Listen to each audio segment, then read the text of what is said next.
everyone, welcome back to Litwist. I am Mishwa Patel, and on this channel we solve code daily problems with our coding interviews. Don't forget to hit the subscribe button and turn on the notification bell so you never miss any update. Let's move towards our today's problem. Today's problem is count the number of consistent strings. So you are given a string allowed consistency consisting of distinct characters and an array of strings words. A string is consistent if all characters in the string appears in the string allowed. Return the number of consistent string in array words. तो आज के अंदर हमें allowed के अंदर एक string दी हुई है जिसके अंदर यूनिक कैरेक्टर्स है और वर्ड्स के अंदर कुछ स्ट्रिंग्स दी हुई है वर्ड्स के अंदर हमें चेक करना है कि जो वर्ड्स के अंदर सभी स्ट्रिंग्स है इसके अंदर जो भी कैरेक्टर्स यूज की गई है वो अलाउड स्ट्रिंग्स के अंदर है कि नहीं. अगर है तो हमें जितनी भी है उतनी स्ट्रिंग्स को रिटर्न करवाना है. सो फॉर एग्जाम्पल ये ले लेते हैं हम.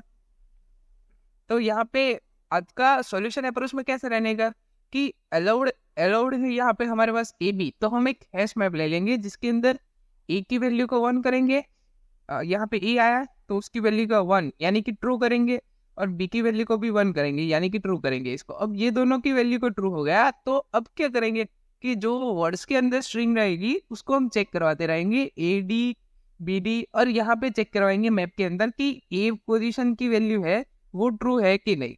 अगर ट्रू है तो फिर नेक्स्ट कैरेक्टर है उस पे जाएंगे. अगर फॉल्स है ना तो हम जो यहाँ पे टोटल है हमारा यहाँ पे वर्ड्स हमें दिए हुए 1 2 3 4 5, तो जो टोटल वर्ड्स है सॉरी यहाँ पे भी थे. सो 1 2 3 4 5 वर्ड्स है तो हम वर्ड्स में से उसको रिमूव कर देंगे. सो आंसर क्या करेंगे तो -1 कराते जाएंगे वर्ड्स के अंदर से अगर नहीं होगा तो पहले एग्जांपल देखते हैं. यहाँ पे ए डी यहाँ पे ए बी अलाउड कैरेक्टर्स को 1 कर दिया. सो बारी आती है यहाँ से तो वर्ड का अंदर के पहले स्ट्रिंग है ए ट्रू है डन. डी फॉल्स है तो डी तो जो टोटल वैल्यू थी 5 उसमें से 1 को माइनस कर दिया इक्वल्स टू 4 हो गया ये. अब आगे बढ़ते हैं बी डी देखते हैं तो बी ट्रू है. सो नेक्स्ट पे जाएंगे डी ट्रू नहीं है फॉल्स है तो वापस से 1 माइनस करेंगे -1 इक्वल्स टू 3. अब बारी आती है नेक्स्ट की ए ट्रू है वापिस ए ट्रू है बी ट्रू है तो ऐसे ही रहने देंगे. नेक्स्ट बी ट्रू है ए ट्रू है तो इसको ऐसे ही रहने देंगे. उसके बाद क्या है तो वापस से बी है जो ट्रू है, ए है जो ट्रू है और डी है जो फॉल्स है तो वापस से जो हमारा आंसर आएगा उसमें से 1 माइनस कर देंगे -1 इक्वल्स टू 2. तो अब यहाँ पे हमारी स्ट्रिंग्स खत्म हो गई तो हमें जो आंसर था उसके अंदर से फाइनल आंसर मिल गया कि यहाँ पे हमारी 2 स्ट्रिंग ऐसी होगी जिसके अंदर अलाउड कैरेक्टर्स होंगे. सो चलिए चलते हैं हमारे कोडिंग सॉल्यूशन की तरफ. सो पहले तो हम क्या करते हैं जो अलाउड के अंदर कैरेक्टर से हमको ले लेते हैं. सो केयर एरे के अंदर ले लेते हैं cares equals to allowed dot to care array. So इसके अंदर सभी ये मेथड यूज करेंगे तो सभी कैरेक्टर्स एरे के अंदर कैर के अंदर आ जाएंगे. देन बुलियन ले लेते हैं हम boolean array. So boolean array equals to new boolean 26.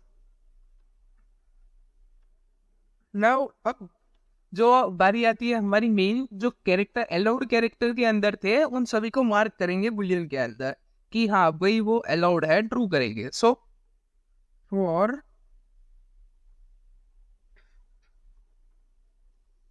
Character ch in cares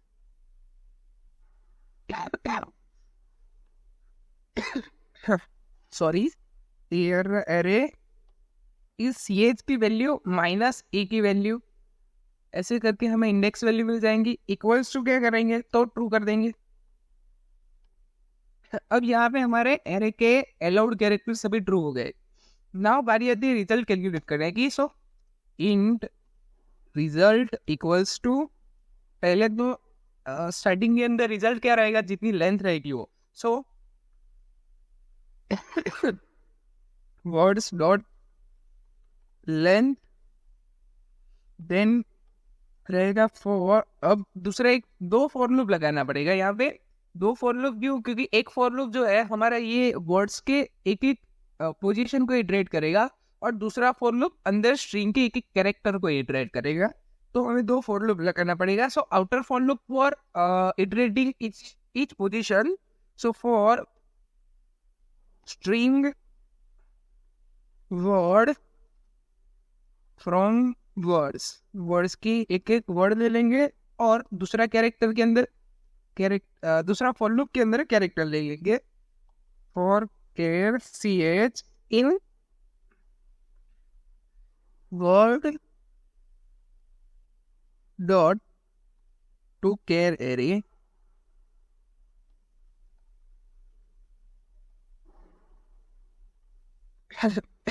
अब क्या चेक करवाना है कि ये जो है वो एरे के अंदर वैल्यू उसकी ट्रू है कि नहीं। अगर यहाँ पर क्या रहेगा कि अगर हम चेक करवाएंगे कि वैल्यू ट्रू है कि नहीं, तो हर एक बार चेक करवाना रहेगा, और अगर कोई जगह पे ट्रू नहीं होगी तब ये ब्रेक होगा।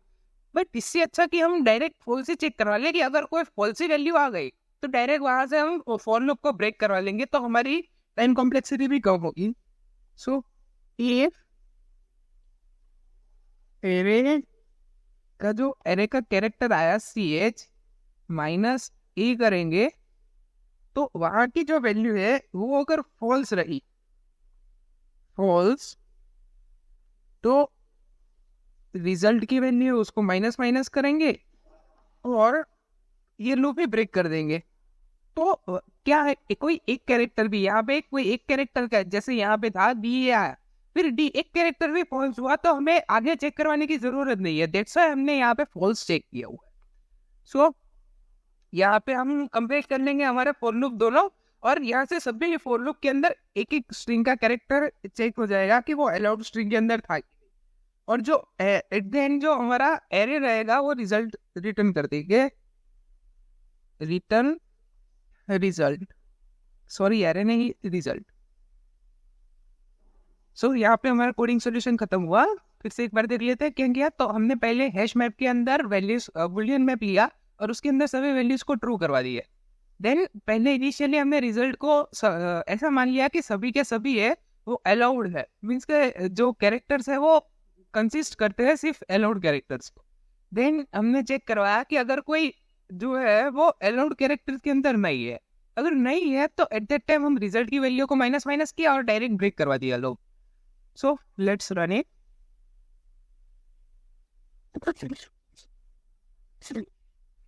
Yep, it runs completely. Now let's submit it.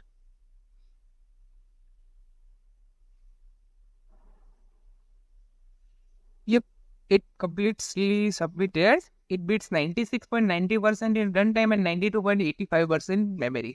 I hope आप सबको आज की प्रॉब्लम का सॉल्यूशन समझ में आ गया होगा। मिलते हैं कल के वीडियो के अंदर। Till then bye bye, take care, have a great day.